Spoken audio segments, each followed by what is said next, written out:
If you type the Israeli Project 2009 onto your search engine and then click on the first link that popped up, you'll see this. A dictionary. Almost like a guideline on how to speak on things. You know what this reminds me of?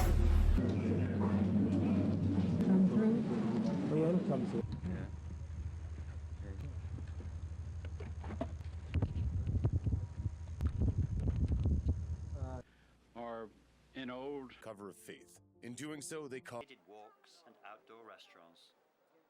More than 80. Language shapes our world.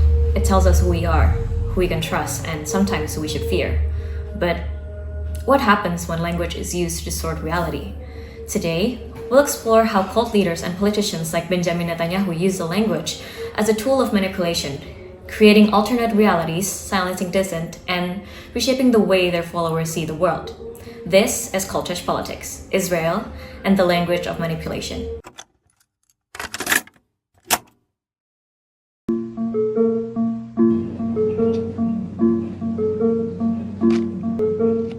Don't you want devoted followers who leave their families for you, give their money to you, give their bodies to you, give up their lives for you, consider you God, and will kill for you?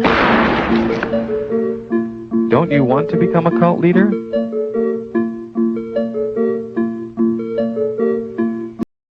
So, in Cultish, the language of fanaticism, Amanda Montel reveals how language can create a sense of belonging by distorting reality. Cult leaders, she argues, use words to build a world where they are the ultimate authority, and every phrase and slogan is designed to deepen loyalty and suppress dissent. But this isn't limited to cult. In living language, Laura Ahern shows how words reflect and inform power dynamics. Language, she argues, isn't just a way to communicate, it's a way to control.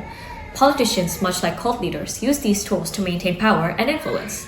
Think of language as a lens. It can clarify reality, but it can also distort it. And when wielded by powerful figures, it becomes a new weapon, capable of reshaping how we see ourselves and others. So, us versus them, one of the most powerful tools of manipulation. This tactic creates a stark divide.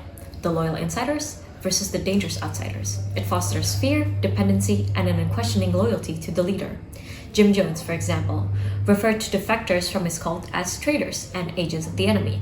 By painting them as threats, he isolated his followers, ensuring they would remain within his control. Similarly, Benjamin Netanyahu has consistently framed Palestinians as existential threats. His speeches often describe them as enemies of peace and security, instilling fear among his audience. The message is clear. Without me, the enemy will prevail. And this isn't just rhetoric. It's a carefully crafted narrative that deepens divisions and reinforces dependence on his leadership. Fear creates dependency. It tells people they need a protector, and it convinces them to accept actions and policies they might otherwise question. Another key tactic is loaded language, words and phrases designed to provoke an emotional response. This kind of language bypasses critical thinking, appealing directly to our fears and biases. In Jonestown, Jim Jones used the term revolutionary suicide to describe the mass death of his followers. By framing the act as a noble resistance, he manipulated them into seeing their destruction as a purposeful and heroic. Similarly, Netanyahu employs emotionally charged terms like militant Islam or Hamas to evoke fear. These words aren't neutral. They are loaded with implications designed to shape public perception.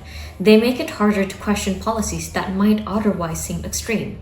When language stirs our emotion, it often silences our reason, and in the hand of skilled leaders, it becomes a tool for control.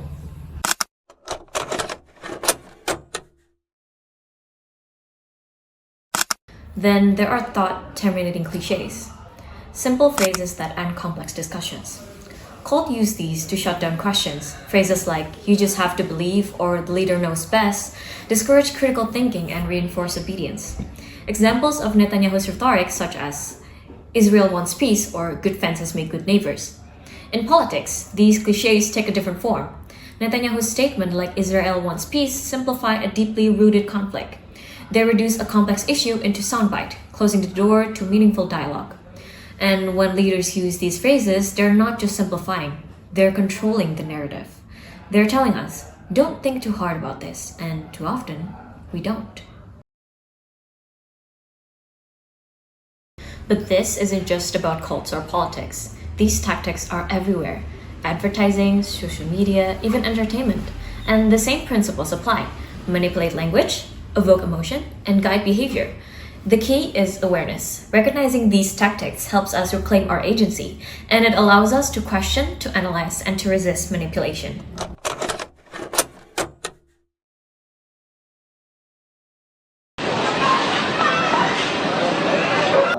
بنطلع من الساعة 2 في الليل والثلاثة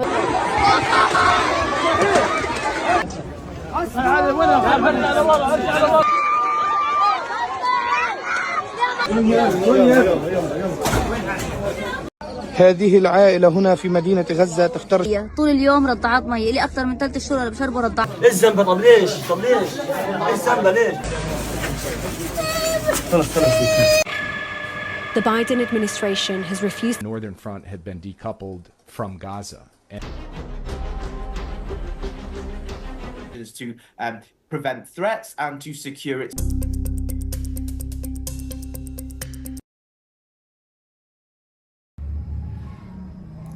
Because in a world where words shape reality, your greatest defense is your mind.